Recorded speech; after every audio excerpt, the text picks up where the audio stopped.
Hello বন্ধুরা, সবাইকে শুভ দুপুরের অনেক অনেক অনেক ভালোবাসা। চলে আসলাম দুপুরের রান্না কি করব তাই তোমাদের সঙ্গে একটু শেয়ার করতে চলে আসলাম। তো বাজারে গিয়েছিলাম, বাজার থেকে নিয়ে আসলাম ফলই মাছ।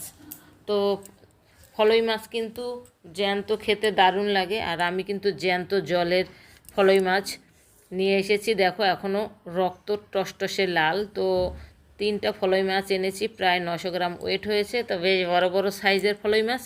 তো তোমরা কিভাবে খেতে ভালোবাসো? এটা একটু কাটা, অনেকে ভাজা খেতে পছন্দ করে, অনেকে ভুনা ভুনা খেতে পছন্দ করে। তো আমার তো বেগুন দিয়েও ভালো লাগে, আর আলু বেগুন দিয়েও সেটাও করলে ভালো লাগে, আর শুধু মাছের ঝাল করলেও ভালো লাগে। তো দেখি আমি কি করব সেটা এখনও বুঝতে পারছি না। তো তোমরা কিভাবে খেতে ভালোবাসো সেটা অবশ্যই কিন্তু কমেন্টে জানাবে। আর সবাইকে শুভ দুপুরের অনেক শুভেচ্ছা রইল। সবাই পাশে থেকো, আমার ইউটিউব চ্যানেলটা সাবস্ক্রাইব করে সুন্দর সুন্দর গঠনমূলক কমেন্ট করে পাশে থাকো। তো সবাই